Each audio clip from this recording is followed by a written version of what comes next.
Kenapa sih manusia itu biarkan sesuai jati dirinya secara bebas? Lawannya kan berarti jangan diseragamkan. Yang pertama, karena manusia itu tidak sama.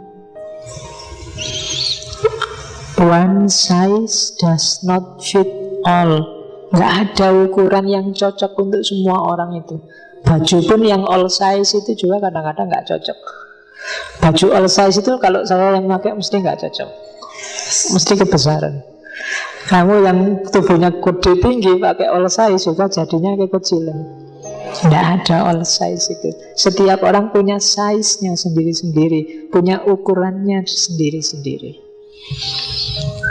punya takaran, punya selera sendiri. Jadi manusia itu tidak sama, maka biarkan dia sesuai ukurannya sendiri.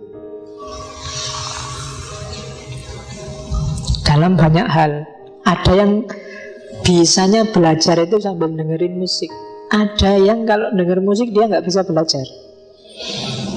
Ya monggo sesuai gayanya sendiri. Cuma yang bisanya belajar dengan dengerin musik, ya jangan pakai sound system yang besar itu buat belajar.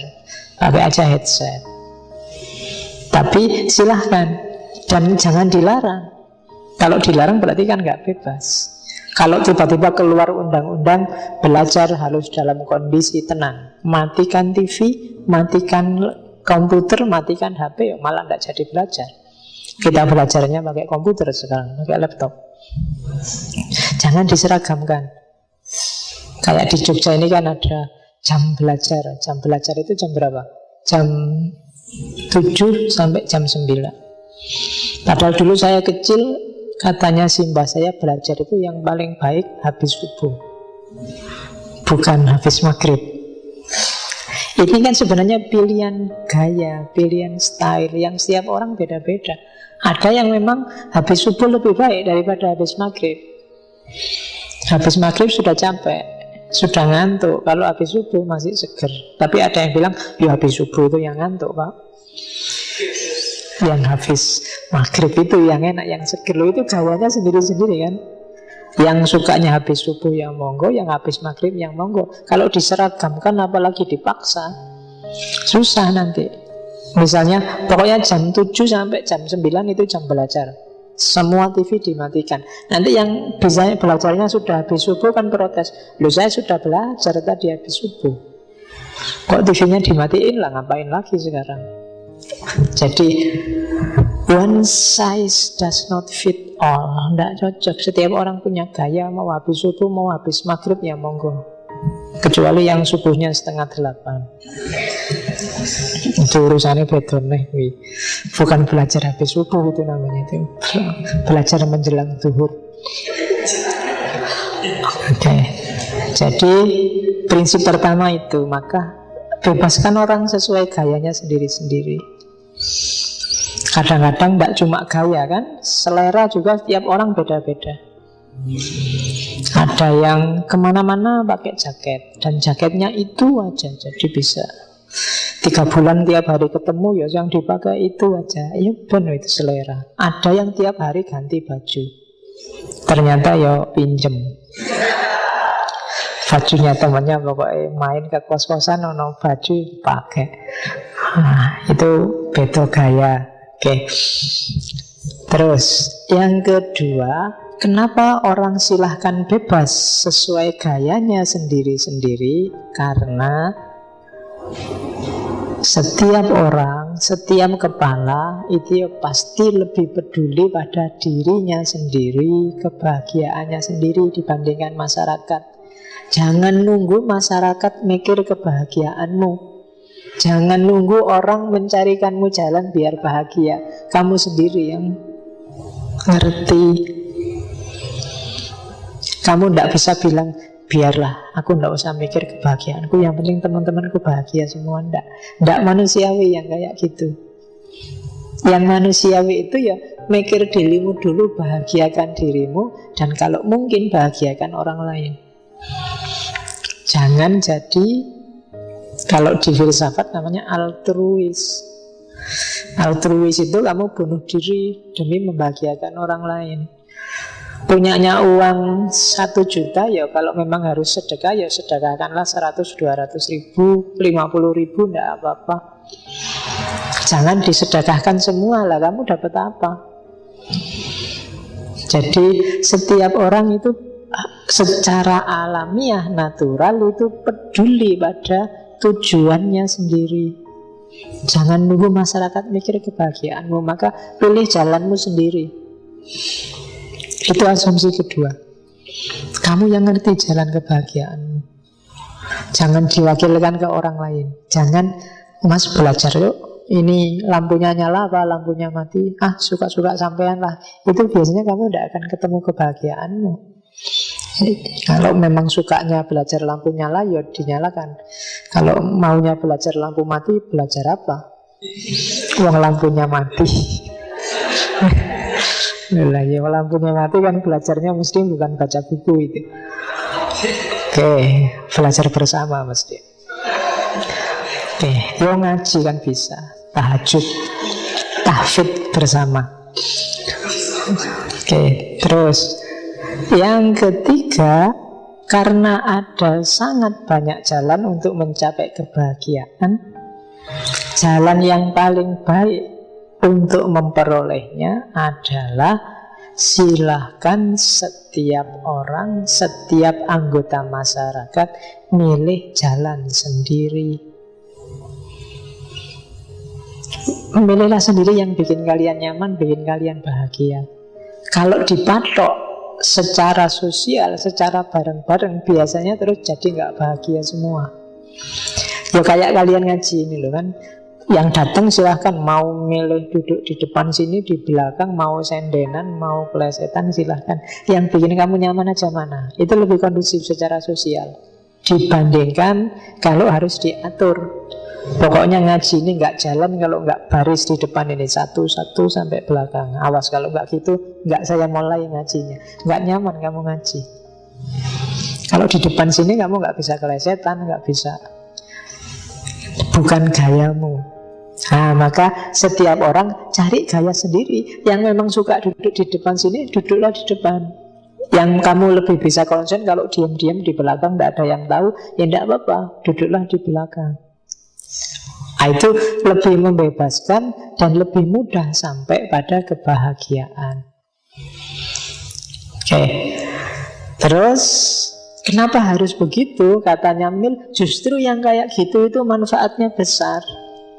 Dengan kita bebas, kita mikir sendiri, memutuskan sendiri. Kalau sudah begitu, kita tumbuh, kita berkembang, kita belajar tanggung jawab, belajar ngerti sukses dan kalah, dan belajar dari kegagalan orang lain. Jadi katanya Mil, kalau itu keputusan sendiri, kan nanti kita dituntut untuk tanggung jawab sendiri. Pak, saya duduk di belakang tidak terlalu kedengeran ya Pak, ya salahmu dewe, tanggung sendiri resikonya yang di belakang. Pak, saya duduk di depan nggak berani ngantuk ya Pak, salahmu dewe, lembung ngarep. Kan gitu, tanggung jawab, tanggung sendiri resikonya, wong pilih pilihanmu sendiri. Dan nanti berhasil atau gagalnya akan kamu nikmati sendiri. Jadi bukan orang lain. Kalau kamu dipaksa orang lain, diatur orang lain, kalau sukses sih mending, kalau gagal kan sakitnya luar biasa. Sudah bukan pilihanmu sendiri dan gagal. Jadi itu pentingnya kebebasan. Dan dengan kamu milih jalan sendiri, termasuk juga kamu bisa belajar dari kegagalan orang lain. Loh, orang lain kayak gitu kok ngantuk, oh saya nggak usah gitu deh. Nah, itu kan belajar dari orang lain. Tapi kalau diseragamkan semua, proses tumbuh, proses tanggung jawab, pengalaman sukses dan gagal, belajar dari kegagalan orang lain, tidak akan kalian temui. Wong cuma dipaksa, wong bukan pilihanmu sendiri, wong hanya ikut aturannya. Jadi 1, 2, 3, 4 itu hipotesisnya. Kenapa orang harus bebas. Terus tujuan pemerintah, ya tujuan pemerintah itu menjamin kebebasan dan menghalangi melanggar kebebasan orang lain. Kenapa harus kebebasan itu dijamin? Karena bebas itu konotasinya orang kreatif. Dan kalau sudah kreatif, itu hasil akhirnya adalah perkembangan, kemajuan. Kenapa? Ada hal baru terus. Itu loh. Jadilah orang bebas biar kamu kreatif. Dan begitu kamu kreatif, kamu akan maju. Jadi rumusnya di situ. Kalau kamu nggak bebas, opo-opo selalu manut, ya ndak akan ada yang baru. Kalau ndak ada yang baru kan berarti kamu ndak kreatif. Berarti apa? Ndak ada perkembangan, ya ndak maju. Kalau negara ya gitu-gitu aja. Kalau dirimu yang pribadi ya berarti stagnan, nggak berkembang. Dulu begitu, sekarang begitu. Jadi bebaslah sehingga kamu kreatif. Kalau kamu sudah kreatif, akan ketemu hal baru dan kamu akan semakin maju, semakin berkembang. Jadi urut-urutannya di situ. Jadi bebas, kreatif, dan progresif. Diawali dari kebebasan, implikasinya nendang gelas juga bebas. Jadi itu kreatif. Terus akhirnya maju. Maju itu kan terus jadi ya enaknya kalau gelas ditendang biar nggak pecah. Besok gelasnya diganti plastik wae kan bisa gitu. Oke, jadi itu tujuan adanya pemerintah. Ini rumusannya Mill. Liberal itu apa sih? Liberal itu setiap orang memahami urusannya sendiri dan kepentingannya sendiri, kemudian bisa ngurusi. Jadi aku ngerti urusanku itu apa, aku paham tujuanku kemana, dan aku bisa menghandle ini semua. Itulah manusia bebas yang sejati, tanpa harus dibantu oleh negara, tanpa harus difasilitasi oleh yang lain, oleh lembaga apapun, oleh media apapun. Itulah sistem yang namanya sistem liberal. Meskipun kalau di Indonesia liberal itu konotasinya negatif,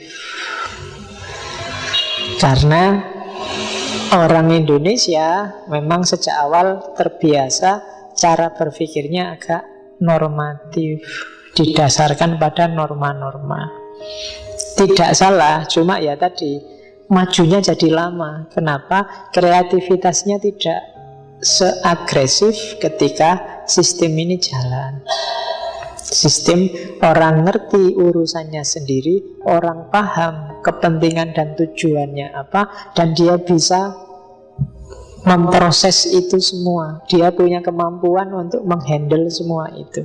Itulah sistem yang namanya liberalisme. Nah, maunya Barat itu seperti ini. Itu nanti kalau sifatnya komunal, sosial, itu kan nanti yang disebut civil society. Jadi masyarakat yang mandiri, bisa ngopeni dirinya sendiri, bahkan tanpa harus dibantu oleh negara, dia sudah kuat. Nggak harus dikasih subsidi, nggak harus dikasih bantuan-bantuan apapun, dia sendiri sudah kuat, sudah tangguh. Bahkan negara yang butuh dia. Ya kalau di Islam kan contohnya masyarakat Madani. Madani bahasa Arab ya, bukan bahasa Jawa. Kalau Madani itu kan nanti nek Jawa jadinya ngenyek. Masyarakat yang nyek-nyekan itu bahasa masyarakat Madani. Oke, itu liberalisme.